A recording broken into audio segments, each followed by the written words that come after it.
Undskyld. Har jeg noget magi? Oh my god. Okay, and we are now live. So welcome to the first episode of Templar Talks. I apologise in advance for how scuffed this is. Hopefully you can hear us all okay. We're going to do brief introductions so we can test the mics there.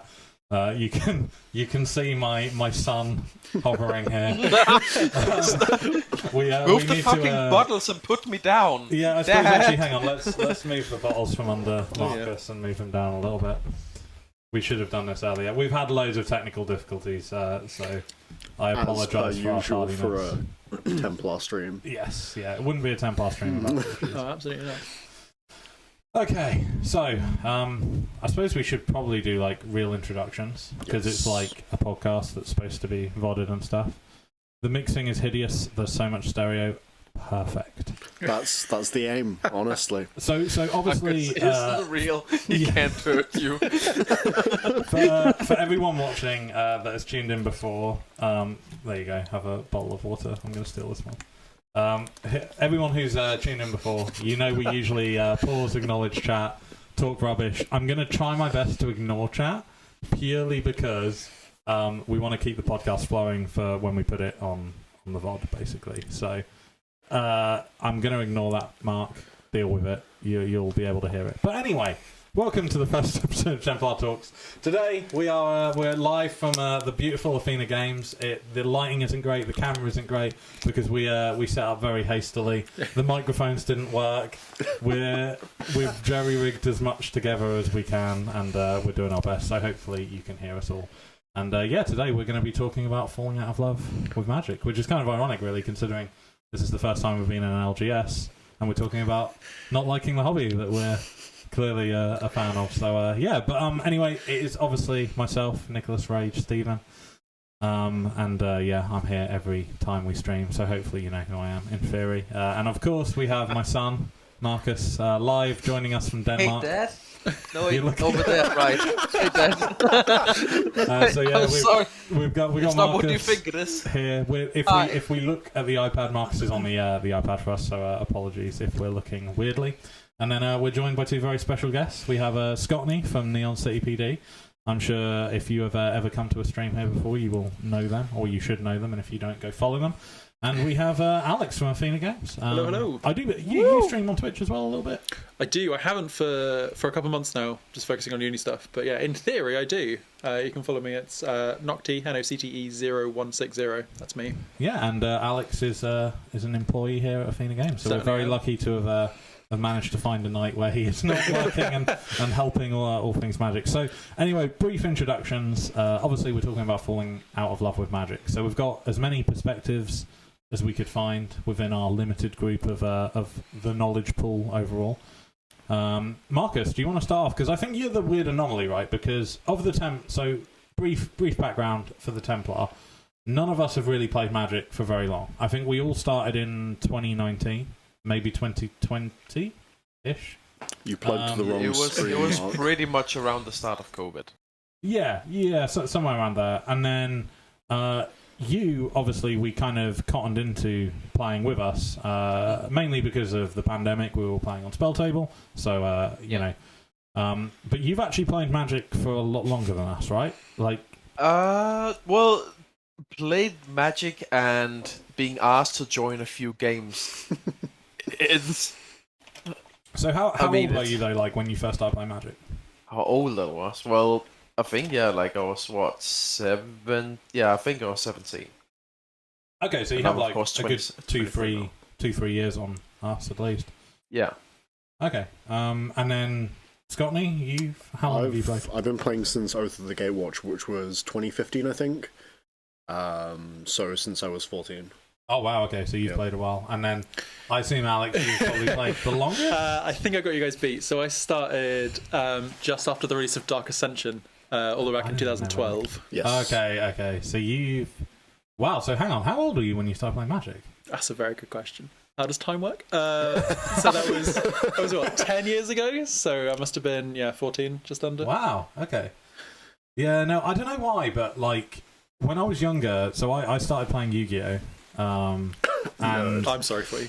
yeah, but the thing is, right, when I started playing Yu-Gi-Oh, there were 2 starter decks and 1 expansion. So it was just the Blue Eyes. No, what was it? Was the first box Blue Eyes? Yeah, it was Blue Eyes Dark and Magician, right? Dark Magician, yeah. Yeah, so the starter decks were Yugi and Kaiba, and then there was, I can't remember the name of the original booster box. Mm-hmm. But it was like such a simple game that was just very obvious numbers of like, this larger number beats this lower number, and it's easy to understand, whereas now Yu-Gi-Oh! Is kind of like a shit show. Well, it's turn 1 wins. Yeah, it's that's like the game. read a book on a card to understand the card. A lot of small text in Yu-Gi-Oh! For sure. Yeah, but like a few of my friends tried to get me to play Magic, but I was always just like, that's lame, I don't want to play it. And I kind of regret that, because that's I like want the cool anime characters. Yeah, I mean, that was it. But since then, I have seen the light. I don't like anime anymore, you know. But yeah, we're pretty much wanting to cover like coming in and out of the hobby. So, as some of you may or may not know, those of you that have followed and watched for a little while probably know that we weren't live much for the last 6 months or so, and that is related to a lot of us not playing Magic in that time. Yeah. Like, I think because we all started, so we all played before the pandemic. Like, I'm kind of speaking on behalf of the Templar, excluding Marcus here. Sorry, Marcus. Just because I know you're kind of remote, but we were all playing Magic at the kitchen table, kind of eating pizza, drinking beer, and having a good time. And I remember I was on holiday in America, and I bought my first fetch land because I just found out about the World Gorger combo and started watching like Playing with Power, all these like CDHE type stuff.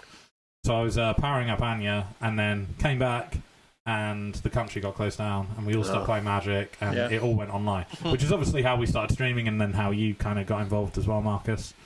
And yeah, sort of, yeah. Yeah, we went from there. But then when the pandemic finished, and like, you know, everything opened back up, especially around, probably, you know, it's an embarrassing thing to admit when we're on a Magic the Gathering channel, but all of the Templar guys watch a lot of football and like going to the bars. So when the Euros was on, we were watching the Euros kind of multiple times a week, and Magic kind of fell by the wayside. I cannot condone that behaviour at all. No, you guys not football. So, I mean, you kind of.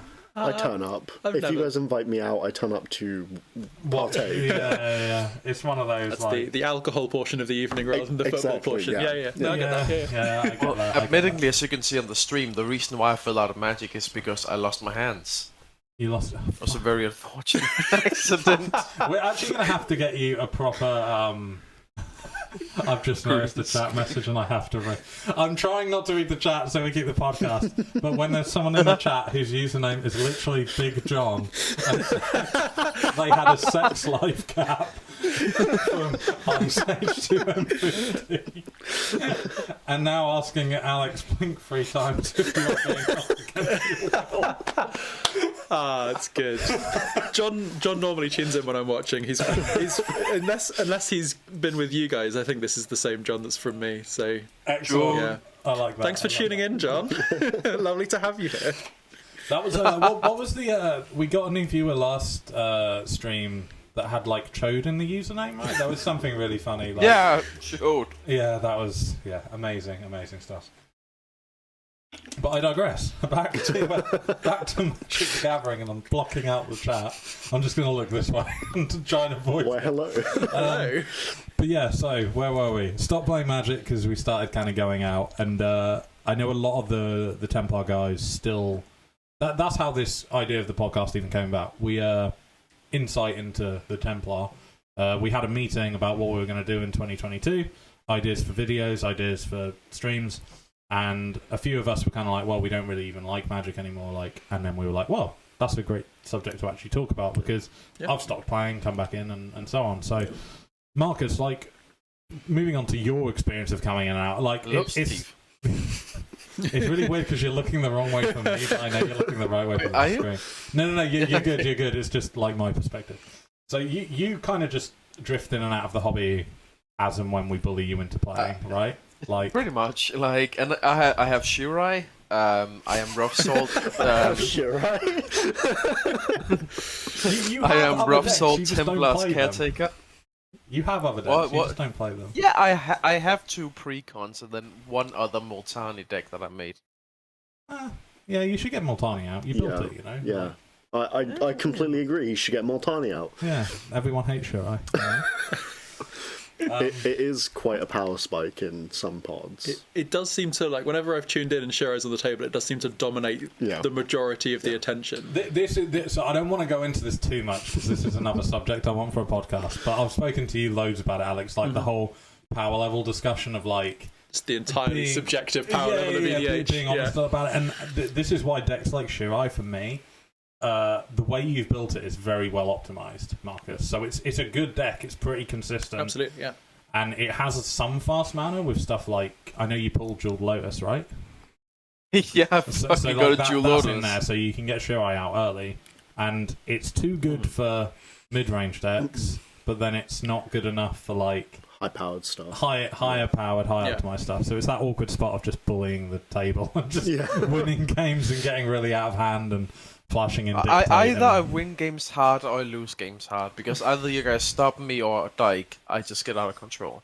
Yeah. I think that's the thing. Power level is just so subjective that it's a tricky one. But moving on from you, Marcus. Like, no offense, because actually, no. I'm going to ask the question to Scotty and Alex first, and then come back. Oh well. Have you guys ever fallen out of love with the hobby, like Scotty? Yeah, so I played from Oath of the Gatewatch to it was Amonkhet, and no, it wasn't. It was the start of the Ravnica block because I didn't see through War of the Spark. I stopped playing just before War of the Spark. So like I pulled a Shockland and it was sat in my binder for like years. Didn't know it was worth anything. Came back into the hobby and I was like, sick, I've got like some money in my binder. I've got like 5 or 6 Shocklands. I'll sell them off. And that kind of funded my first EDH deck. But I fell out of the love of the game because we played in-house in Costa between 5 guys. So it was always like, okay, cool, it's 1-on-1 and then 1-on-1. So it was like two pods of either 2 or 3. Oh, so you played like just like 1v1? Yeah, because okay. in my hometown we didn't have an LGS, right? Okay. So how I got into the game was Game, the games shop. They carry Magic the Gathering products. And it's always the standard set at the time, but it's never booster boxes. It's always loose packs and bundles. So when we started playing, it was cool. I'm gonna go get a fat pack from like Game. We're gonna go to Costa. We're gonna sit upstairs with our hot drinks, and we're gonna crack this open and then play some sealed, right? Okay. So we did that for ages, and I absolutely hated it because we didn't have a proper place to play. It was, like giant sofas that would sink into, and every time we tried to play a spell we'd have to get up, right? And then we'd have to no one had playmats, no one had sleeves, so like these cards that we were using were getting trashed. And I was just like, oh man, I'm spending so much money on these cards. So much money though. It costs a quid, man. Come on now. We're playing this game and none of us really know what's going on. So like all of our decks are really janky. They're like standard, but we didn't know what the meta was. So like I had a weird Eldrazi deck. I had a goat summoning deck at one point. Nice. Nice. Which was horrific. Sounds Sigma. And then as it progressed, I had a zombie deck during Amonkhet, and then we just stopped playing because a couple of our guys left, and everyone just sort of like left that circle. And then I got back in with you guys. Oh, so it was actually so one of the Templar members' ex-girlfriends. But it's my ex-girlfriend as well. Yeah. It's like one of those Voldemort. Oh, what a story! She who will not be named kind of situation. I think let you know that we'd started streaming, Yes. right? Because it was like the first time you guys had streamed. She was like, "Oh hey, Josh," because I played with you guys beforehand in a Valorant tournament, like a year ago, before the events, and I was like, "Yeah, I'm in their Discord, like." Yeah, I'm here. I was in the one that we use for socials, not for the Commanders Templar stuff. It was that was like before. That was before right? Commanders Templar, yeah. And I missed your first stream, came in for the second one, and I'd been watching ever since. Oh, okay, cool. Didn't follow for a while. Nice. Yeah. As you shouldn't. Just twist the knife. Yeah, it's probably the worst idea you can ever make following this channel. How about you then, Alex? Have you ever dropped out of the hobby? So I've never fallen out of the game, but Okay. I've fallen out with formats. Oh, okay, cool. So I basically played standard since I've come into the game. I never did like the way Scotty said, like go to Costa, crack open some packs. I never got to that stage because I joined with a school club. I joined about a year after the rest of the guys in the school club. So they all joined Rise of the Eldrazi. I obviously joined Dark Ascension. So they had a year on me in terms of play knowledge. So I was like, if I'm going to compete with these guys, I've got to step up my game. Yeah. This is like, because obviously someone just dropped out of the Discord. That might have been your second thing. On the... Marcus, can you still hear us? Marcus? That's a no. Oh, Marcus you guys got moved into the silent study. Who did? Oh, we went AFK. I think. You guys. You got into the AFK channel. You got moved into AFK. One moment, guys. Sorry. You might have to set it so that There we go. AFK Sorry doesn't about thing for a little bit. that. Yeah, Marcus, would you mind changing the permissions so that doesn't happen again if you can? Can I do that? Hopefully, you should have all the rights. And also, by the way, Marcus, keep the chat going in chat. You can reply. You've got a keyboard, right? Yeah, you're our keyboard warrior for today. Oh shit! Am I? Let's go. Sorry to interrupt. Fucking fight me! So obviously, I'm way older than everyone else. Of like 20 years old, right? Yeah, 20 years older. I'm not 20 years older. I'm not 40. Not quite. But what in terms of like Magic clubs at school, was that like a big thing when you guys were at school? No, absolutely not. No.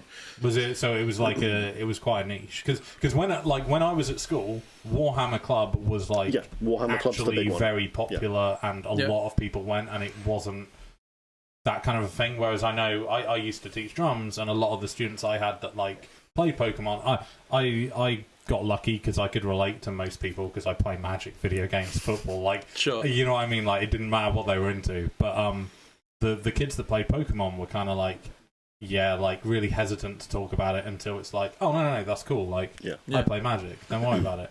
Like, was it more like that, or was it kind of somewhere in between? So it was still relatively niche when I was doing it. Like my school didn't really have clubs for basically any of the nerdy stuff. It was just an English teacher, or my English teacher. His name was Mr. Fisher, top English teacher. Nice. He was into the game, so he set up he did an assembly, like I said, for just like a general assembly, like, oh, I'm starting this club to play this game that I like. Come hang out. And I was just sitting in assembly. I was like, damn, I'm definitely going to turn up to that. And the information just went straight out of my brain. And obviously, the other guys paid attention, went along, and they started then, and I joined a year later. Oh, okay, cool. Anyway, sorry, falling out of love with formats. So you started with standard. Definitely started with standard, and then I sort of the natural progression is you go from standard, you move into modern, or it was at that point anyway. Back when your old standard staples actually made a competent modern deck. The curse of Modern Horizons. Yeah, indeed. I love playing Modern Horizons block constructed. So yeah, and then I've sort of since then I've basically played modern alongside standard, and then I picked up Commander shortly after that. But when I think the first thing I fell out in love with really was Commander. Commander was the thing that took the hit because it was just sort of like it was the more casual aspect that I didn't have time for. Yeah. Like I had time, I could come to FNM, I could play standard, I could play modern, I could play with my friends, I could play a half-hour quick game. I didn't have time to play Commander for 2 hours, which is what it was. It was sit down, play a 2-hour game of Commander, move on with your life. Yeah. I didn't have that time, so that kind of fell out. And then when the pandemic started, it was standard that took the hit because I basically didn't buy any packs from Ikoria to Zendikar. I think there was a couple of sets in there. I basically didn't buy any boosters because the shop wasn't open. Yeah. So there wasn't really any point. So I could have missed a standard rotation, as I'm sure most people did. and then it was the Commander that that I started doing again, mostly because of you guys. Yay! So, influencing good things. And so it was like tuned into a couple of streams, and then I got involved in like your Discord and set up some games there. So I went from, I had one deck at the start of lockdown. I had one Commander deck, which was my Kianos and Tiro deck that I managed to keep hold of. So I had one, and as of coming out, that was my 11th Commander deck. Nice, So nice. I've done all right. Yeah. I think I am catching up to you. I am on, including precons, I'm on my 10th deck. Nice. I have. Magic is. I've just redone my office, and like Magic cards are a problem. You can donate some to me. I will gleefully take all of your expensive cards. The problem is though, it's not even expensive cards, right? I am a hoarder and a collector of anything I do. Absolutely. I don't like letting So things it's just go. the chaff that you've got just sitting there. It's not chaff. So it's completed decks. So I have about I think somewhere around 25 fully ready, sleeved up, boxed up.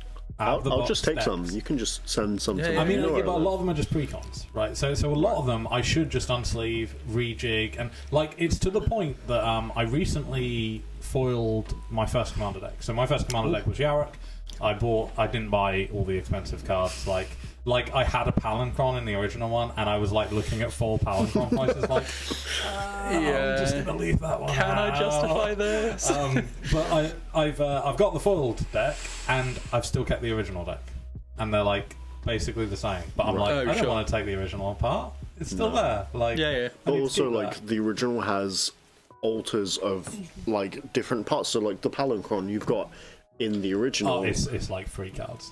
Like Oh, three or four okay. cards. I was like, gonna say, if it was yeah. more than that, like, I wanted to keep my original Jared list the same as what it used to be. However, I've upgraded it. It was awful. Like when I first started, the massacre girl into an entire table would just reset the game. I'd have no like kill off of the massacre girl. Whereas now I have like Zulaport Cut Through, which sees every single trigger and kills everyone at the same time. Our problem with like again tangent from falling out of love, like our power creep was so quick because we started with precons. We all made one deck. Mine was Yarok, and there was one guy in our play group who like kept buying expensive cards that countered other people's decks. So everyone else started like ramping their decks up with interaction, and it just got so out of hand. Which is how we got from like we started playing like summer 2019, and by the start of 2020 it was like World Gorger is a card. Like, you know, it kind of jumped very fast. Yeah, exactly. There goes the song link in chat that Marcus now has to post there of our YouTube hit. We didn't start the fire. But I think you see that quite happening in quite a lot of Commander groups. Like the Commander group I joined when I first started into Commander was I think we just held it in a school. Yeah. And it was just a group of guys. And when I started, it was sort of at the coming down from its peak, and it was like the guys that played like Maelstrom Wanderer pimped out and Garve pimped out. So this was a while ago when those things were still the best thing you could be doing in Commander. And I was like, I really like the look of Xur, and everyone just turned to me and was like, no, you don't. You can get out. I was like, oh, I'm sorry as well, because like as well now I've been playing CDH for a while. Xur's gone from like a card that I remember when I first saw Xur, I was like, oh my god, no, like you shouldn't play that. And now it's like, oh, that's kind of a weak CDH. Well, yeah, exactly. I think that's another thing that, because I've been playing Magic for so long, I've noticed, because of the new Commander precons and all that stuff, I've noticed the power level in general of Commander just skyrocket. Because when I first started playing Commander, it was just like, okay, cool, your deck's pretty powerful. You got signets. You can play your Commander on turn 4. Oh, that's pretty good. And now it's like, where it's just like you can't play Commander until turn 3. Why are you here? It's now like, oh man, I'm gonna crack my Jeweled Lotus. I'm gonna have Swamp into Soul Ring, into Arcane Signet, into Mana. Like, if I can't get my 6 mana Commander out by turn 2, it's not that's it. I'm gonna scoop and like. The thing of my mentality hasn't changed. Like if I sit down at a table and I see Kalia and I see Maelstrom Wanderer, I'm just like, damn, there's some threats. But Kalia isn't in CDH, but in like normal Magic, Kalia is a serious deck. Like there are some nasty things you can do with that deck, especially like Master of Cruelties, and as well, I think it's a legit strat, and I'm probably in the minority here. but I talked Reld, who had a Kalia deck, into putting Armageddon into it. Yep. Because I kind of was of the mindset of, if you want to get a game finished quicker, if you have Kalia out and one creature, you've already got one trigger off, and you've got a handful of demons and angels, Armageddon. Like, if it's your turn, Armageddon, because then you are in control of the game, because you can just get everything out for free until someone finds like 2 lands and a removal spell. Yeah, sure. You're probably gonna, wrap the game up. But the issue with that is, like, people then don't judge when to cast that spell, right? It's like It puts a lot of onus on the player. yeah. It's like turn 20, everyone's got mana rocks out, they've got creatures out, and you just again for the sake of it, and it's like, dude, come on. That is a problem with cards like that. So it was one of my first Commander games I learned that lesson, because it was a deck I got lent, and it was just like a cool mono black deck, and I looked at my hand and was like, oh cool, I've got Sanguine Bond and I've got Exquisite Blood, and I played them turn 5 and turn 6, and they were like, and it didn't have anything to stop it, so the game ended there and then. And the guy that lent me the deck just turned to me and was like, all right, you're about to learn a valuable lesson. I think that's the thing though as well. Like, I think the games I've got recently of Commander, it hasn't been an issue. Like, I've been coming here playing with random groups. Well, you're the reason why the power creep is increasing. But not the power creep. You're the problem. Like, I know You I'm are the problem. but give me credit, I also do use weaker decks. Yeah, and I'm very honest about when I'm using my power deck. Because it is very much like, there's an alarm bell, like, guys, like, this is going to be you turned up game. You turned up to our game. I turned up to our game because I was the last one there, and you were like, I'm playing my new CDH deck, Najila, and I was like, okay, cool. I brought Yurlok and Omnath. Yeah, that don't was the have one, anything. That was the one unfortunate one, because that was when Ed Venus was here, Yes, wasn't it? And he was yes. borrowing Tom's deck, which Tulane, was just high powered. So we were trying to match sure. that, Yeah, and then you were like just the fourth player, like, oh. Yeah, because I had a full day of work, which means I get up at 8 o'clock, I grab whatever's on my desk, I throw it into my bag, and I leave. And then Commander is Monday night, so it's just like I do an entire day shift, and I'm like, oh, cool, okay. What have I got in the bag? What's in the bag? And I haven't been putting my YuGiOh deck into a deck box. It's now in a deck box. We're playing CDH tomorrow, Monday. I've got a very horrible deck together for Monday. Good. Very horrible deck. I made some like alterations to YuGiOh, so I'm going to be playing some CDH on Monday because I've missed playing higher power, and like as good as my Scarab God deck is, it's not on curve. I found. But like, so going back to falling out of love with Magic, to be fair, this is a good segue, because the reason I fell out of love with Magic, I think, is because I started playing more pre-con powered down stuff in random pods, mainly online, with people I didn't know that well a lot of the time. So I think the thing for me of how I got back into Magic, following the whole, the blur of summer 2021 and the Euros and the elation of getting to the final and getting that was great. Yeah. Waking up in your office absolutely blasted off my face. Oh man, honestly. So this is a very off-topic story, right? But I'm usually okay when I drink, but I'm very good friends with a guy who owns a bar, and we've always shit-talked each other for like years of like, because we're usually the last two people up, right? Like, everyone else has kind of gone to bed, and it's always like, I could outdrink you. No, you couldn't. And then after one Euros game of already having been drinking all afternoon, we're like, this is the night.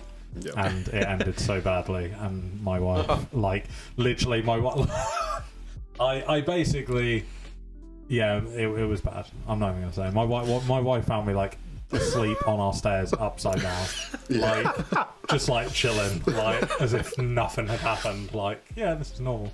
But anyway, going back to how I got back into it is kind of creeping the power up, but also playing just as more like casual chat. So like I play poker as well, not seriously, but more a group of guys just chilling and playing some cards and having it's normally chat. like what 10 of us who I sit in the background because I don't know how to play poker. I'm more there for the social aspect. Just smile. Smile and wave, boys. But it's just a nice sort of like casual experience. Of course we have a I guess it's now his job, but we have a professional poker player at the table, so Yeah, he plays very seriously. He's better affected than the rest of us for sure. You fuckers are gonna lose your £5 tonight. Yeah, no, we upped it recently, like playing for a tenner, and everyone's like, "Oh, what?" Like, but yeah, like I don't know. I think it's that social thing of like if you're playing with people that don't get too into the game.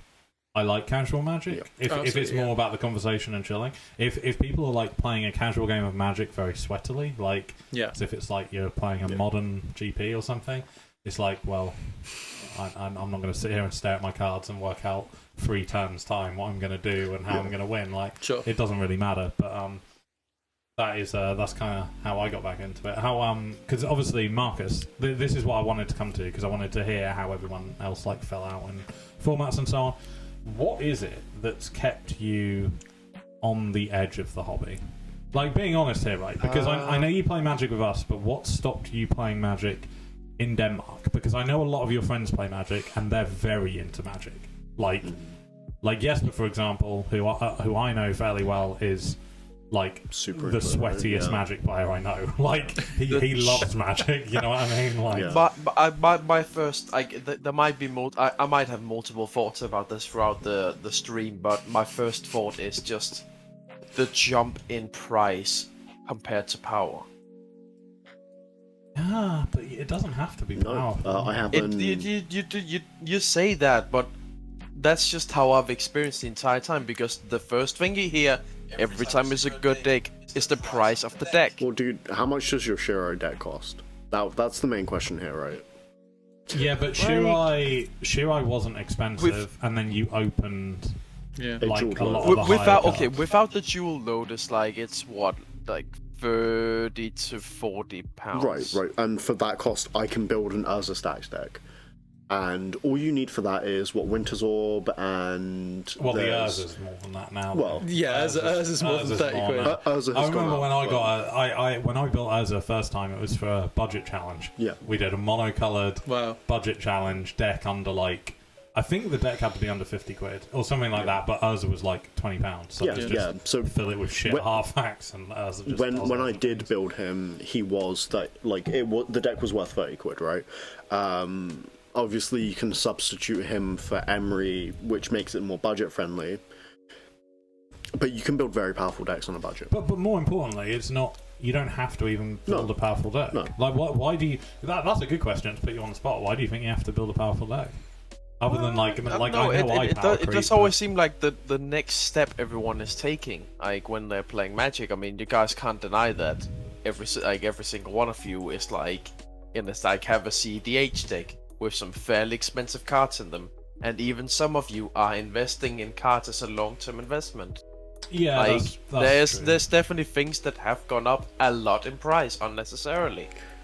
Yeah, that is fair, but I don't know. I also think I'm on the other side of that though. I'm powering down all of my decks currently, because obviously I play an LGS every week.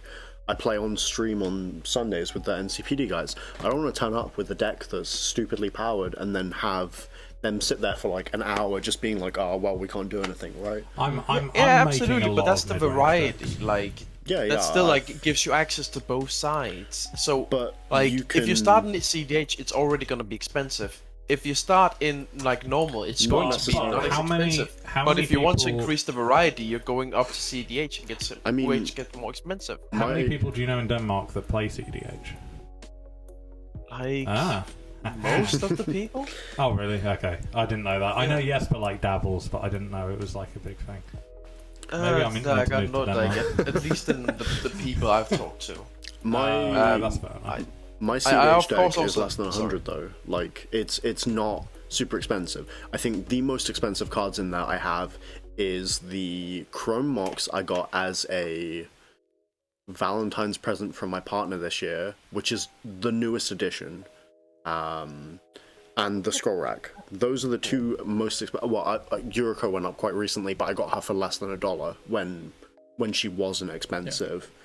I'm in a similar position making changes to mine because I'm at the moment I'm turning my Akiri Jeska partner commander into more of a CDH. That was a fun deck to play against. It's a really cool deck, and it can take someone out super quick. And basically, I've put less than 100 quid in, and I've got a Dockside Extortionist and Mox Amber and the Metalcraft Mox as well. It's just like small little upgrades, and it's like that's my Magic budget for a couple months, but it's like small upgrades. Yeah, I think the thing for me, and I know you're with me on this because I don't do it, but just proxy cards. Yeah. Like, I think that's it. Like, especially for you, Marcus. I assume because you're still at uni, I assume you have access to like a printer fairly easily, right? Yeah, like, absolutely. You can just print some of those cards. I guess it depends on when you're going to play with people locally. You'd have to see what the vibe is there. No, but I also proxies... get that, but I don't know. Like, yeah, sorry, go on. No, I was just gonna say, go for it, dude. Go. Like most proxies nowadays have in the bottom left-hand side, like, not for sale. This is a proxy. Like, this is not an expensive card. It's just a printed one. So. Yeah, I mean, my issues with proxies come almost entirely from working at a game store. Like, I've seen proxies that are good enough to pass as real cards. Yeah. I've seen people try and take advantage of that. I've seen people try and trade in proxies to us.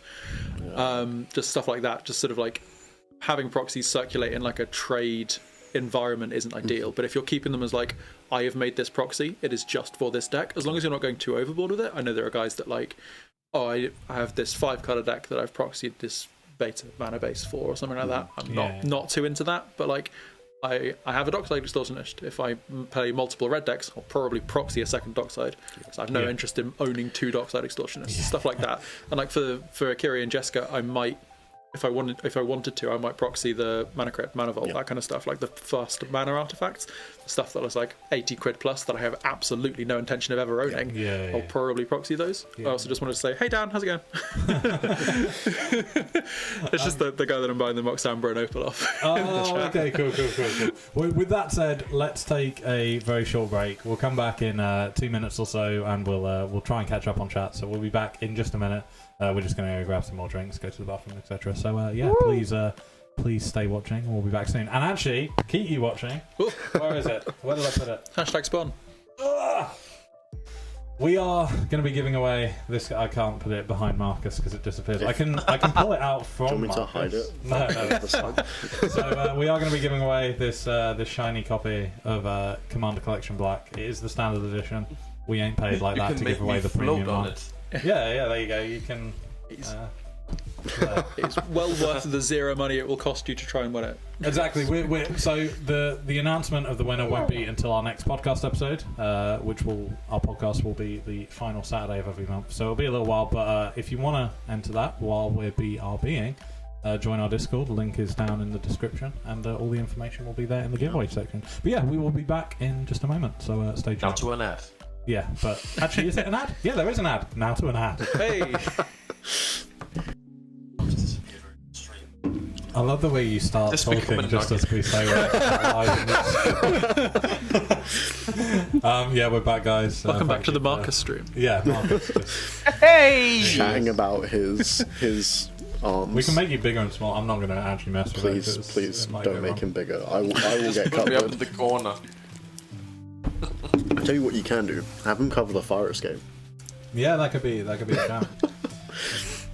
Yeah, I've just realised as well, like we should really look at getting a new camera because the focus range of this is really bad. Smart is just crisp and everyone else is just garbage. That's the thing, like that's just me in general though. Like yeah, but I'm like, just crisp. The thing is, for such a cheap webcam, this is like a £40 webcam or something. Like the central part is really yeah. I'm looking great. It's just me and Alex are like. Yeah, it's got the focus really good on me. Like this is nice. the webcam I use when I'm streaming. And that's just like right up in my face. Yeah. So. Well, you know who to talk to. I know. Get you set up. To be honest, Literally. if we're doing more stuff like this, I would be more inclined to get one GoPro and a cam link. But the reason I haven't is because if we start playing more, we're going to need 3 cameras. Yeah. And then we need a Cam Link Pro, which doesn't even work with a laptop. So, sure. Yeah, like, it's just working out what we're going to kind of film more. But anyway, to catch up on all the things that have been happening, first off, thank you very much, Matrix and Mookips for the follows, and of course everyone else new in chat that I haven't seen before. Welcome to the shit show that is Commanders Templar. Just throw money at the problem. Yeah, I mean, this is the thing. This is kind of what I do, and it's not good. It's yeah. I've kind of set myself the rule for 2022 that like we need to stop, because we're going to continue giving everything we make on the stream away with such awesome giveaways such as this, which you probably can't see because Marcus has I've just realised. But we also want to like not go super negative equity on a hobby like there's already an expensive hobby, and then like filming the hobby becomes an expensive hobby. So we could try the fisheye camera that I've got. The fisheye camera. I do have a fisheye camera in my bag. It's a very dodgy one from China, and the reason I didn't use it is because if you tug on the USB lead slightly, it disconnects. And I thought, for a podcast, that might be a bit of an issue. My one doesn't do that, so... Mine's cool, actually, because the lead isn't connected to the camera, so you can, like, push it in and out. I think that might be your issue. If it breaks, you just kind of jam it in a bit more. What? It's great. Need to take it apart and resolve it. But anyway, back on some kind of a topic. Actually, sorry, before we get back on the topic, also thank you very much for the subscription, Jester. It's much appreciated. And of course, Billy, Mr. Cool, all of the usual guys I have seen in chat, thank you for Billy, in. best much boy. Appreciated.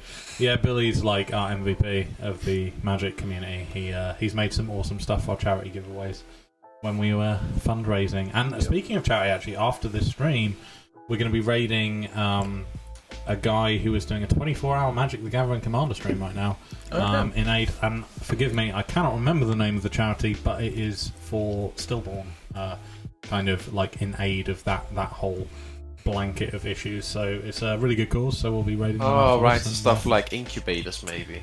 Possibly, yeah. I'm not sure I can't remember the charity name. It will all be there on the stream though. I'm familiar with the charity. We did some work for the charity at one of the places I helped out. They do sort of like, they get the equipment that you're able to spend a little bit more time with the stillborn child after birth and stuff like that. That's I very good cause. I can't imagine going for anything like that. That is fucking horrible. But Magic the Gathering, something much more lighthearted and isn't going to get us depressed in the current world climate that is very depressing. Let's just throw cardboard at it and pretend it's not happening. Absolutely. Magic the Gathering is dead. Whoa. It's no longer being played anywhere. That is a lie. There are literally people playing it upstairs. They left. Oh, they left. Yeah, Ooh. Cut. Oh dear.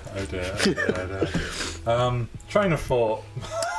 So going back to the topic of like power level, like upping and downing it. So at the moment, I'm currently changing all the power levels in my deck.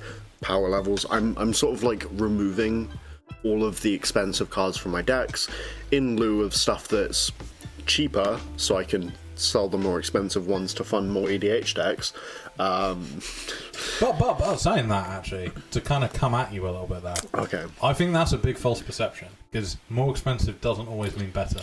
I don't think that either. So my perception of like what makes a powerful commander deck is almost always fast mana and tutors. Yep. Yes. So stuff like, if you wanted to depower a commander deck, obviously not everyone's running around with mana vaults and mana crypts, but it's stuff like Soul Ring. Yeah. A bunch of my decks just don't have a Soul Ring in. Yeah. Granted, they're like my Chaos and Tiro doesn't, because it doesn't help get the commander out and stuff like that. But like cutting Soul Ring, easy tutors, so like stuff like Worldly Tutor, Enlightened Tutor, Mystical Tutor. They're not expensive tutors. 20 quid. Some of them. Yeah, Demonic you can find now as Demonic's 20 quid. I got a Demonic Tutor for my Grixis Curse deck. I was looking, it might just be full pricing, because I was looking at it for Yarok. I didn't buy any of them. But Vampiric Tutor right now, I believe, is cheaper than Demonic Tutor. No way. Which is kind of crazy. I think like a foil Vampiric Tutor is around £35. Well, which for me is like, what? It's got to be the Commander Legends version. Yeah, Yeah, that's mad. Because Demonic got a reprinting quite recently in Strixhaven, but it was only the Mystical Archive stuff, which is what bombed the price. The English one is cheap. It wasn't the Mystical Archive, but it was also my version was from the list, the Strixhaven list, which it was added to as well. It was in the list. It was in Mystery Booster as well. That's where it was I Mystery got Booster. mine. Yes, I got mine for 20 quid's worth of stuff from the list. So Mystery Booster had a lot of good reprints in it. Because I remember that one. I remember picking up like Teferi's Protection for like a tenner, and like Rhystic Study for like a tenner. Like you know, it had a crypt in it as well. Right? It was a Crypto Vault. It had a crypt in it. So the Templar guys, I rant about this all the fucking time. we drafted that set a lot and did sealed and open boxes, and I think we collectively between us opened somewhere around 24 boxes. Oh wow! Ish. Like there was like 10 of us, so it was kind of like some people bought 2 boxes, some people bought 3 or 4. Like, and no one pulled a crypt. Really? Not one crypt. Like, oh my god! And it's just like then you heard people just going and like drafting at NLGS and opening one pack and getting a crypt. Actually, quite recently, I got my partner into Magic the Gathering mainly off of you guys, because she turned up to a house party for Ed's Halloween. Yeah. It was Halloween, and it was so boring she got interested in Magic. Well, it was. We're both drunk. We're outside. She's having a cigarette, and I was just talking about the hobby with Steven. They diverged onto Pokemon. The next day, she was like, "I want to build a Commander deck." That was literally it. Like that's how you hook people. And I got her to play Magic the Gathering online. Right. Great thing. It looks ugly as all hell, but it's a great tool. It's a great tool to get someone into the game, because it does everything for you. That a little bit, but I'll let you finish your train of thought. It's great in the sense that shortcuts. So they don't have to do all the work. Like, I put this on the stack. I put this on the stack. It shortcuts everything for you. And she was playing a big old Mael stompy, like cheap big stuff out. So like turn 7, she had a Impervious Great Worm on the field, right? And no one else could deal with it because no one's got any like X spells that like Toxic Deluge. You're losing 16 life to just kill a big thing, right? Yeah. No one's got any exile based spell. No, exactly. And she really liked it, and now she has that deck in paper. She spent less than £100. It was like £80 with shipping included. To be fair though, as well, to play devil's advocate, as much as I like high power Magic, we always use that figure of like, a card's only a tenner. A deck's under £100. That is quite a lot of money. Yeah. Well, yeah. Like, this is we get used to it. We have been brainwashed by the hobby. It's like I did it earlier, right? So I spent I was like, I got a Dockside Extortionist and a couple of Moxes. That's £100. Yeah, that's 3 cards. Yeah. And I play war games as well. Like I play Warhammer. £100 can get you like pretty much a lot of models. Like it's 100 bits of cardboard versus it desensitizes you a lot. I mean, like just the area that we're sitting in. Like I can reach this way, right? This is only a tenner. But we can get like more, like some of these games that we're sitting in front of cost upwards of £70. So I remember I saw Chris, shout out Chris's reviews. I love them; they're amazing. Oh yeah, absolutely. If you're looking for cool reviews on board games, Athena Games' YouTube channel. My man Chris. Yeah, he knows how to sell a board game. He definitely does. But and I don't play board games, and I saw this one, and I was like, I want to play that. But it was the one where you have to just chuck the stuff out, roll a dice, and then you have to like grab. Is it like Ninja Cat or Cobra Paw? Cobra, yeah. And you like have to smack your hand down. So I was going to get it with my wife. I like Cobra Paw. It's a cool little game. Yeah, we were going to buy it, and I was like, I'm not going to waste money on that because we'll only play it once or twice, and it's going to be expensive, right? Because like Magic cards are like £100 for a box of cardboard. And then I looked it up and it's like 15 quid or something, or £20, and we were just like, that's like wooden crafted stuff. Like for sure. And it's significantly cheaper. So like I can see why WotC and Hasbro stock is so very high right now because it is kind of a con, and it is all a lie. But quite recently, I bought a couple of secret layers bought. I haven't purchased them yet because they're not shipping until relatively late this year. But I got the Commander deck. Heads I win, tails you lose. Oh yeah. I got the arcane stuff, and I actually pre-ordered the Street Fighter stuff because I'm a little bitch. I'm probably going to get several. I'm hedging my bets on this one being a resellable product. Yeah, that's my plan. I'm going to resell it probably, but it's insane though that they it isn't. So the con with when you buy Magic cards, like a box of Magic cards, at least they've had to make it, ship it, distribute it to the stores, and then you purchase it. With Secret Lair, you are literally giving them £35, well, plus shipping, so £40 for usually 6 cards that they only print to the amount that gets ordered months after the fact. And that is like... So it's not even printing money. It's printing money. I don't mind. A lot of people have had issue with the Secret Lair sort of product structure. I really like the Secret Lair product structure because it's basically like, instead of like having... Expeditions are a great example, right? So the original Battle for Zendikar, Battle for Zendikar had expedition lands just in packs randomly. Yep. So like the whole price of the set was escalated because of this. Like singles from the set actually took a hit from it because people sealed product is crazy high, but Gideon Ally of Zendikar is the perfect example. Any other set would have been like a £25 card. It was worth less than a tenner because everyone wanted to open the set because of the expeditions. Khans of Tarkir did the same thing with the fetch lands.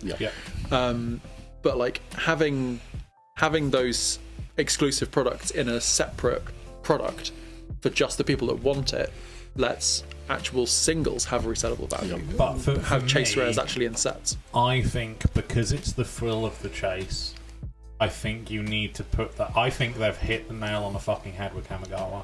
Absolutely. Because those Neon Ink cards that are only in the collector's boosters, I think buy list of the rarest one is somewhere around £1,000.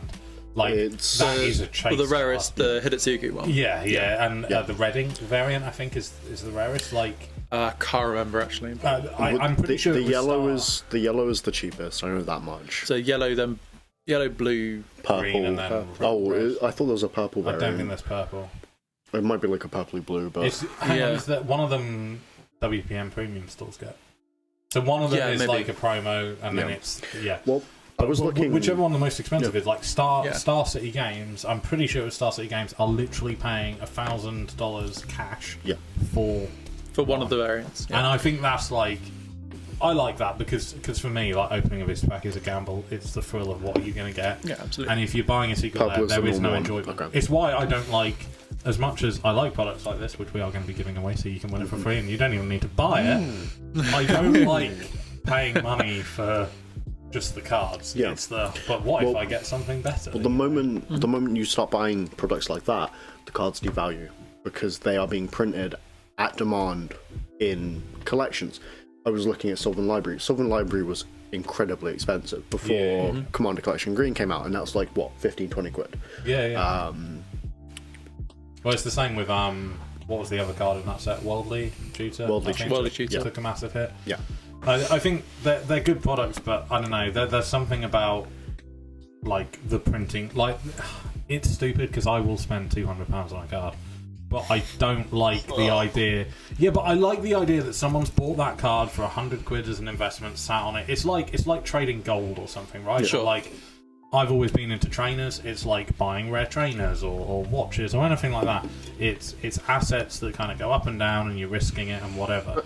But on the other end, it's still like it's something that just loses popularity at some point, whereas gold is something that is far more objectively nice to look at.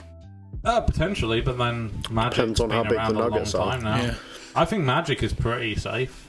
Well, this is actually a different element to the hobby that I haven't got into, which is like there's a whole secondary element to it of just the collecting aspect and like the sitting on it and reselling, which is like the Secret Lairs are doing really well, but it's not something that I've personally ever cared about. Like, because I'm just like, probably as a standard player, you just get desensitized to it. Just like you buy your cards at an X amount, when you sell them a year later, they're worth half that much because they're rotated out of standard. But that's the thing. I don't mind people making money. It's like, so say you pay someone to come and lay a floor. I don't mind paying people to hedge a bet or whatever they're doing investment wise. That's fine. That's like, effectively every time you buy anything from a shop, you know that shop has made a percentage on it, because that's how capitalism works. Yeah. But with Secret Lair, it is literally, and these kind of sealed products of set cards, they are literally printing money. And that's the problem I have with it, especially Secret Lair, because it's direct to consumer, actually printing money. And I don't mind it when it's lands. When it's worthless cards that are just, you are paying for the artwork, I like it then, because you're paying for something that is kind of real. The issue I have with the lands, paying for the premium product. Yeah, the issue I have with the lands is they print too little of them. Yeah, it should be like 20 in a pack. Yeah, like 5 of each land, like or something like that. What the fuck am I gonna do? Sorry, pardon my French. But what on earth am I gonna do with 5 singular lands? Put them in a CDH. These are like the astrology cycle that they're doing at the moment. Well, they did, and the full text basics where you got one of each or something. Yeah. I really wanted them as well, but I was like, I'm not paying 35. I desperately wanted them because they look cool as hell, and I kind of like the idea of making a Alexander Clamilton EDH deck, and they're the objectively correct basic lands for Alexander Clamilton. Well, I absolutely want the neon ones because it fits the branding, right? Like Neon City PD, we're all future cops, and those lands would look really good in one of my decks. However, to pimp out any of my decks, because I don't run expensive lands, I don't run shock lands, I don't run fetch lands, I very, very, often run, dual lands, not dual lands, like filter lands. All of my lands are basic. I run, a good 30 basics in each deck. That is a lot of money to then pimp out a single deck. Yeah, I know what you mean. I don't know, for me, the finance side of the hobby is I don't know. I'm a fan of the reserve list because for me it gives you peace of mind. That's a hot take. I know, but I would never. So I really so recently I bought a. Sorry, Marcus. I know we're not really talking about the love and magic. We've just gone on a finance tangent and you're just sitting there floating. You're not talking to chat, Marcus. Yeah, what do you mean? I've been writing. You're the keyboard warrior. Come on.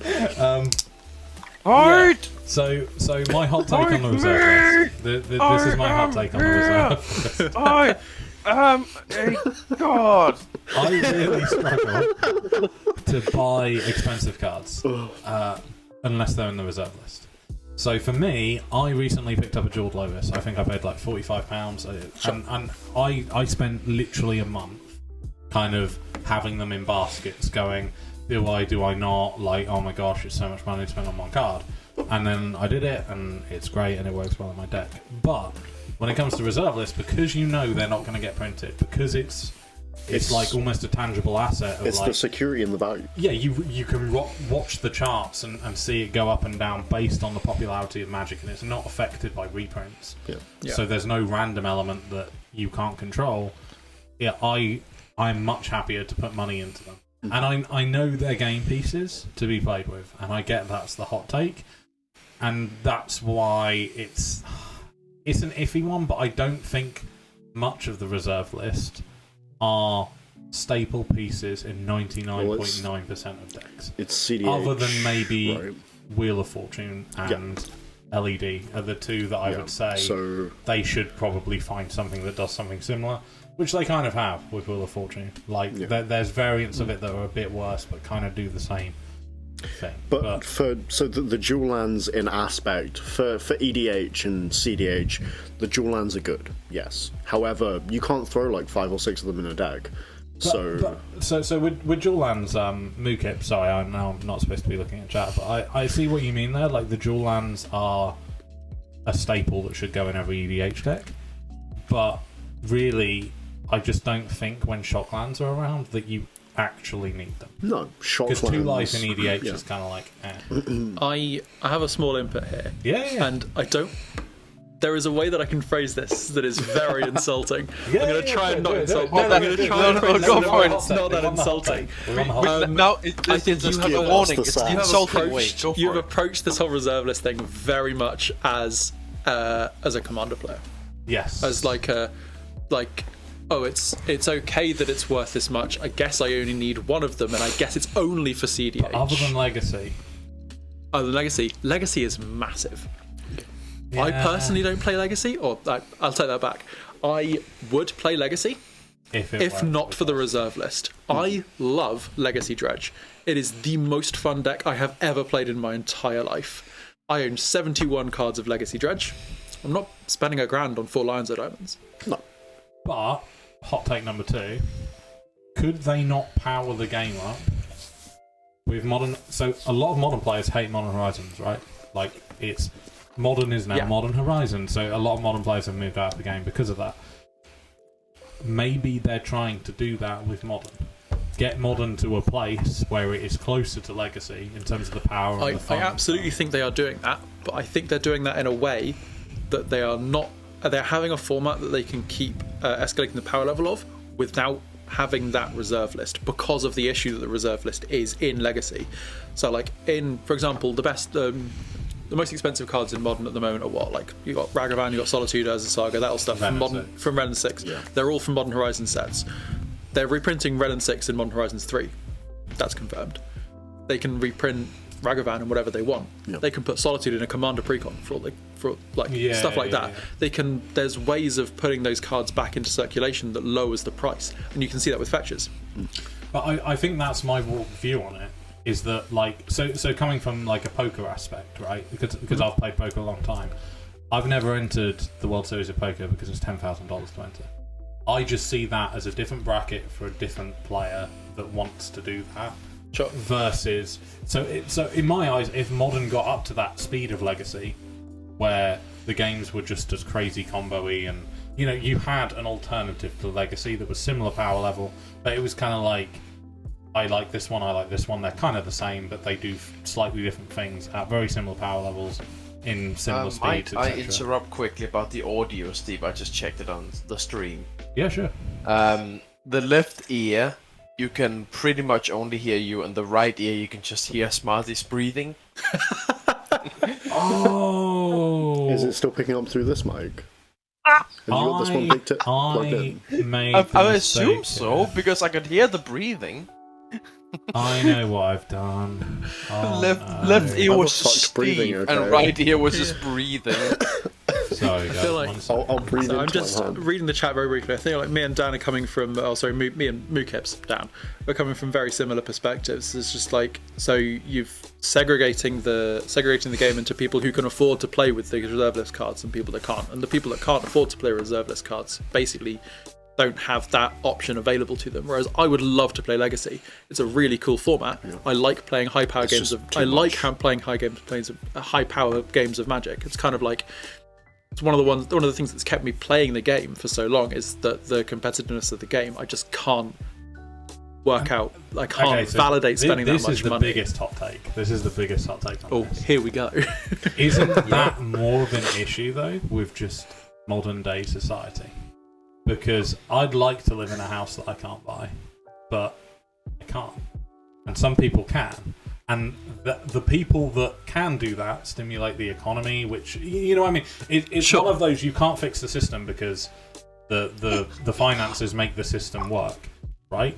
So with Magic, if you got rid of the reserve list, just as an example, if you did get rid of the reserve list, would big money pull out of Magic, and would Magic suffer because certain people aren't funneling money into it because they don't believe in the product? Would that be a thing? I don't know. I'm trying to play massive devil's advocate. Sure. My backlash to that would be the people who are big money real investors in Magic. They don't spend shit. The Wizards see. Yeah. Possibly, yeah. Their entire thing is based around the secondary market, and if they pull out, that can only if Wizards get rid of the. This is a whole other topic. Marcus, give you a quick info. This is a place I can finally chime in because I've played Hearthstone for as long as I have actually, and this is a genuine thing that's happening in Hearthstone. Blizzard realized that, hang on, there is just definitely a group of people that is far more profitable, and the games just slowly increased in what is it called, like power. You needed rarer and rarer cards each time, which made it more and more packs opened. Like there was a genuine issue, and I'm not surprised that other games likely is thinking the same way. That, well, shit, we need rarer cards like that are just more expensive naturally. But my again, coming back to if they reprinted jewels, for example, in a product that was printed, that's the big one is Jewel Lands. It would sell like hotcakes. Like, I'm not 100%. It would sell hand over fist. Like, it would be crazy profitable. But then would it mean when players are spending money, for example, on getting boiled out full art Ragavans? So let's say they reprint Ragavan in a future set. Sure. It would probably have different full art. Like, you know what I mean? It would have something different about it. Would that make players generally lose faith in the system in terms of, are they going to reprint these cards too quickly for me to ever buy them? Why would I spend £60 on a card if it could potentially get reprinted in 6 months and then bottom out? That's like my whole thing with the reserve list. Again, I know it's a commander take, so I'm only buying one of each card, but it gives you the confidence to purchase a product because you're not going to lose money on it. In theory, you won't lose money on it. I mean, going back to the sort of broader issue that you talked about, you can say exactly the same thing about buying a house. Like, what happens if you buy a house now? What happens in 10 years? Like, there's no certainty that in 10 years like the housing market could crash any minute or whatever. Yeah. Like, obviously there's stuff built into that, but there is definitely that risk in buying anything, like buying any tangible thing, not going into NFTs, that can fuck off, buying any tangible thing that there's no guarantee in buying a thing that will hold value.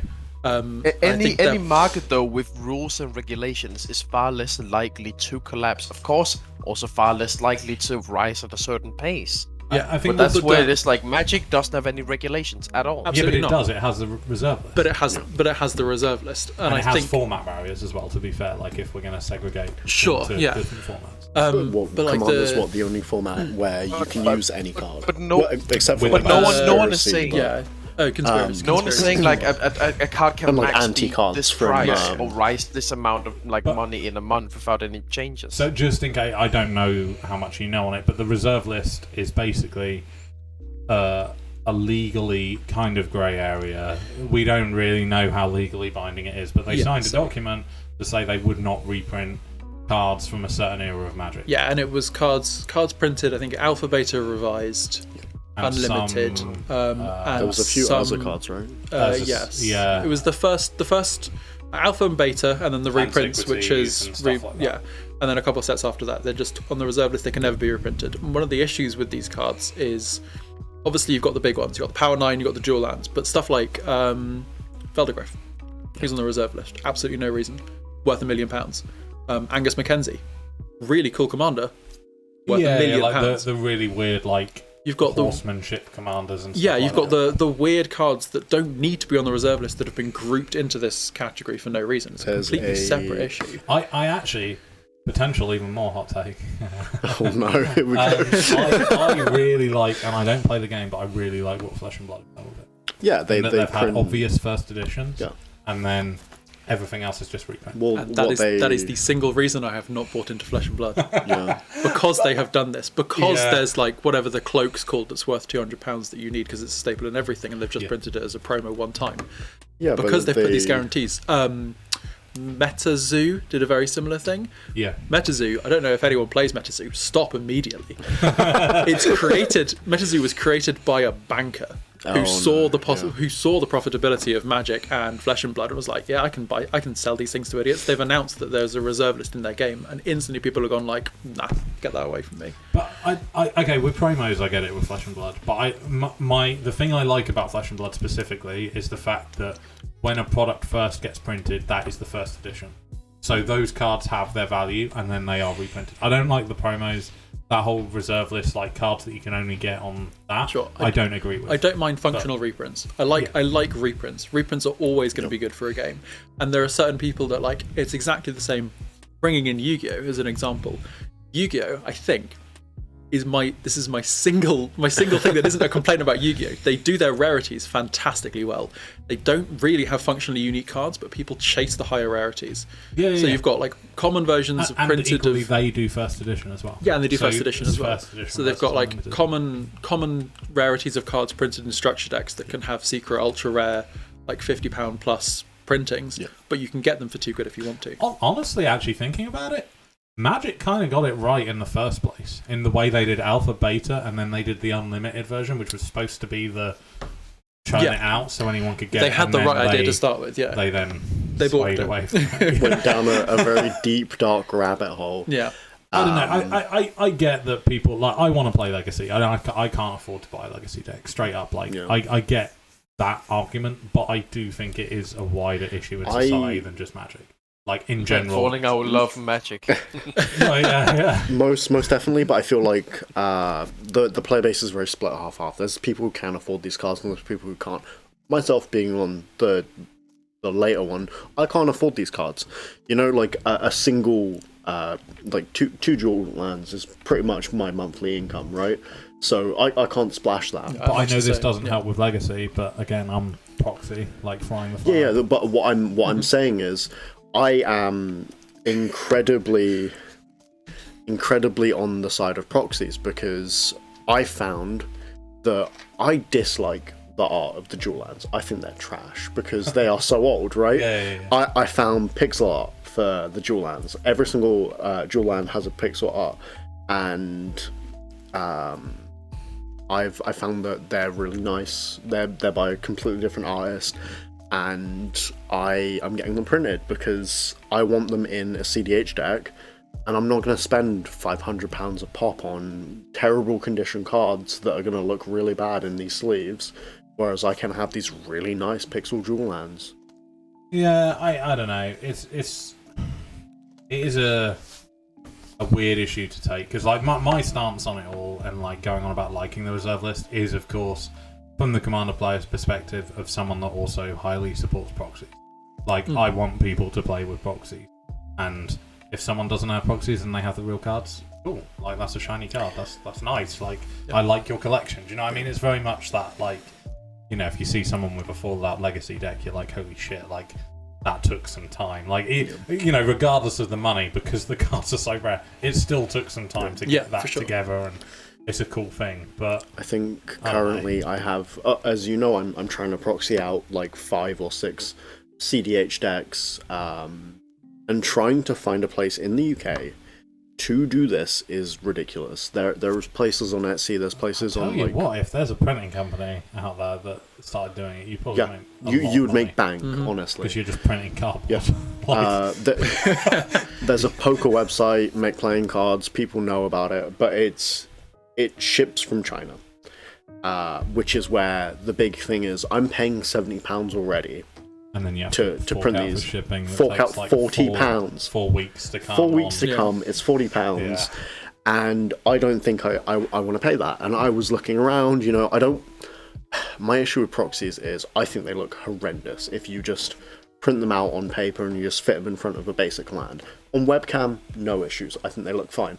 But in person, I can tell that it's a proxy. And I myself don't want to have that like quality issue because I really like high quality proxies. Yeah. I like what people are doing. There's a couple of people I follow on Twitter. And CPD Scotty, by the way. And you know, like Mookips is saying, I think you should be able to tell it's a proxy, but absolutely. Also I think it should be high quality. All of the proxies that I use, and I will continue all the proxies I will ever use, have been printed out in black and white. I think it's important that you know what proxies all the proxies I've ever used have been post-it notes just wedged inside of sleeves. That's another version I use, yeah. Just like time twister. My entire my entire Kenrith deck is alternate arts, but they're not arts that exist in Magic. I just want to take a minute here. I love how Marcus, you can tell, right? He looks at himself in the camera, and then he just looks really happy with himself, like fading in and out of the green screen. Yeah, but Sharpie in a basic land is where I'm saying I do not like that from a quality standpoint. I really want... It's still a quality card. Good printer. Yeah, Like, yeah, but it annoys me because I could have a. is that? Oh, it's not okay. No, It's his belly, yeah. I was like TOS. I found a bunch of artists, and I've commissioned them in the past to do artwork for like a custom proxy, because I play my first ever commander deck was Gerard, and then it was Atraxa, and I wanted a proxy of Atraxa, so I commissioned someone to do a full art of like Atraxa that just has sort of like a text box on it, and then I can copy and paste it in, and it's gorgeous, but I've never found a place that would print it for a reasonable price, honestly. Yeah, I mean, that's a business. Like, someone should do if that. you have a printer farm in the UK, do it. You will make bank. I can promise you. I will be your first customer. Just put it out there. I will literally keep you in business. Where did you buy proxies made up as real cards, Billy? Yeah, I mean, where did someone like? This is the issue with it. If you make your proxies too high quality, there's always going to be the issue. Like, obviously, the alternate arts are the way to go if you want to do that. But if you make high quality proxies, that like there's a very fine line between high quality proxies and straight up counterfeits. Yes. Yeah. So my stance on this is NPC autofill. If you use it, it will not give you the option to use Wizard's card back. It will choose. They have 70 different card back options, and not a single one of them is a Wizards of the Coast. I just want to put it out there as well, Marcus. We need to resume our talk about doing Templar proxies, because that would be such a cool idea if we could find someone to print them as well. We had like, so many good getting... ideas for the proxies. Like, I don't know if you guys have seen it. It's my favourite proxy ever. It's so shit, but it's that Bugs Bunny one of Seedborn Muse. Yeah. It's like R untapped. Yeah. So good. Yeah, like I want more proxies mana. like that. Yeah. Like R mana, yeah, like so good. I actually, because you're in the chat, Billy, I am going to message you at some point because I want to use your image for a proxy of the trade offer. The trading, the trade offer. I can't Of course, remember only what with card. permission. Yeah, with permission, of course. We would. I can't remember what card it was. It was something that exchanged permanent. So it might have been like Gilded Drake or something. I don't know. Right, sure. I was figuring you go down the fact or fiction route. Yeah. Oh yeah, that might be good. That might be good. Because the artwork is already him doing that, like with the trade offer. This is true. But anyway, we should probably wrap up because we have gone well off topic and it is starting to get quite late as well. Oh sure, yeah. It's 9 o'clock, yeah. But hopefully, My God. yeah. I mean, it's the first episode, right?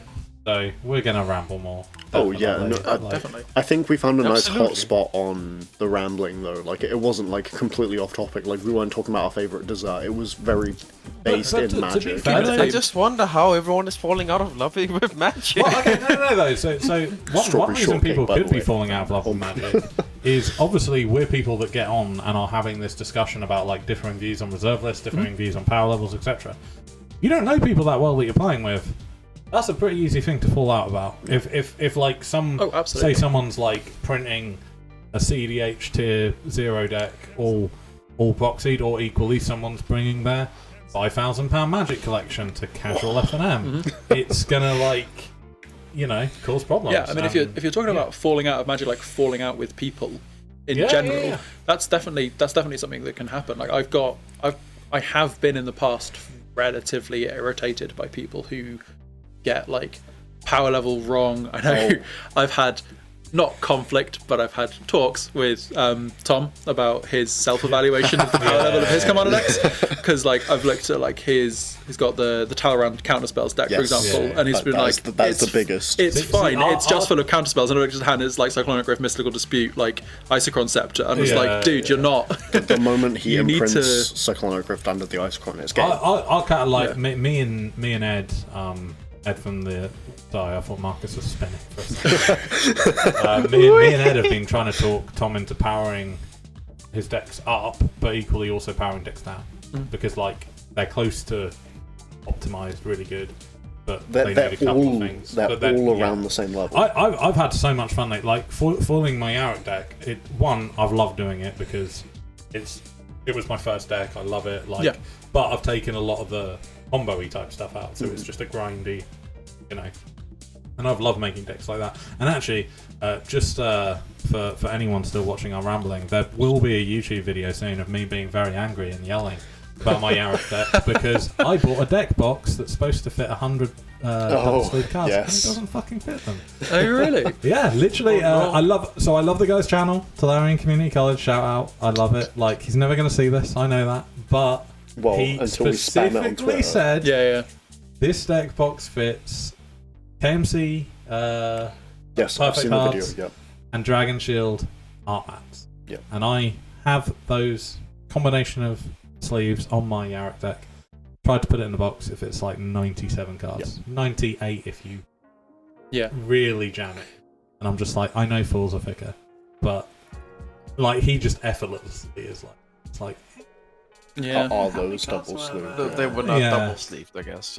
I don't know. But anyway, we'll wrap it up before we ramble for far too long. And I just want to round off with like one more comment about the entire Magic thing. We're gonna be here for hours. Let's go. I want my spotlight as well. No, but honestly, like I think I've said it before, but I'm not really a initiator in any of my friends groups. I'm more of the guy who joins and I join for whatever is popular right now. Therefore, of course, that's how I've always been with Magic. I've known people who played it. I get invited once in a while. I join, but otherwise I don't really care myself enough. Unlike something like League, of course, which I do care more about and play in my own. I do love League. League is life. Except I don't play League anymore. I play TFT. I still watch League though. I'm really into watching the LCS. I guess it may be why I have more stronger opinions on Magic, because it's basically my entire personality. But that's like that's completely okay that it's your entire personality. But of course, like I can easily imagine the only reason why sometimes people fall out of Magic is because maybe one person gets passionate about it, but he's not the initiator in usual friend groups. Yeah, that's fair. That's fair. I think I've been the initiator for a lot of our games. I've been like, guys, we need to play like Magic now. Monday night, be there. I'm similar. I'm having the shakes, Marcus. guys. I'm normally always the follower. Like I follow like my the group that I was around, just sort of at standard FNM, like invited me to their Commander game, so I went along and I started playing Commander and that kind of thing. So I never really initiate much, which is why I don't know. Like I can see the perspective of falling out with Magic, but like because I was just sort of a follower throughout the entire thing, I've just sort of like picked stuff up. Yeah. And like whenever someone's been like, "Oh, Magic Arena comes out," I picked up Magic Arena, and I still play Magic Arena, which I guess that's a topic for some another time. Is Magic Arena. Yeah. Like I've never dropped anything permanently. Like right now, I'm building. I own 3 standard decks. I own 11 Commander decks. I own 2 modern decks. Like I never really actually have dropped anything. Yeah. It's just it's always there in the background. Yeah. Anyway, well, thank you everyone for watching and putting up with our rambling off topic and going into the hot and spicy topic of MTG finance. Oh yeah, thank you guys. You're all POG champs in my heart. You are. And if you want some extra bit of POG, then head over to our Discord. All the information on how to win Commander Collection Black. This is the standard edition. I tell you what, if we hit 500 followers by the time we give it away, I'll give away a premium edition. Ooh. So if anyone knows people and can double our follower count, you know, it can happen. Time to make some new email accounts. Yes, most definitely. But yeah, thank you very much for watching. We will be live again on. I'm actually going to get the date because I'm professional. On March the 26th, again live from Athena Games. And while we're here, I would like to give a big thank you not only to our guests Scott and Alex for joining us, but and Marcus. I mean, I guess you've joined us, but you know, you just turned the webcam on in your bedroom. But also, I am still the most ripped out here. You got changed 10 seconds before we went live. Yeah, he did. Well, you guys should have as well. I would, more important than Marcus, I would like to give a huge thank you to Mitch for helping this come to be, and also Jamie, the owner of Athena Games, for allowing us to film here. It's something we're super excited about, and hopefully we'll be filming here other than the podcast in the future. On that note, I'd be doing a disservice if I didn't plug an event coming up. Oh. So for those of you who are Norwich locals and care about game day. Game day recently came back. We're hosting game day at Athena on I think it's the 5th or the 4th or 5th of March. The Sunday. You can find more information about that on the Athena Games Facebook page. That's actually going to be sealed. We had the option between standard and sealed. We went with sealed. What set are you going with? Kamigawa? Kamigawa. Nice. So Neon Dynasty sealed. So 6 packs. Make a deck out of that. Similar to a pre-release structure, but obviously slightly more competitive. And I will say that I've played a fair few sealed now, and although Kamigawa wasn't my favourite, I actually think D&D was probably my favourite, which might be controversial, I don't know.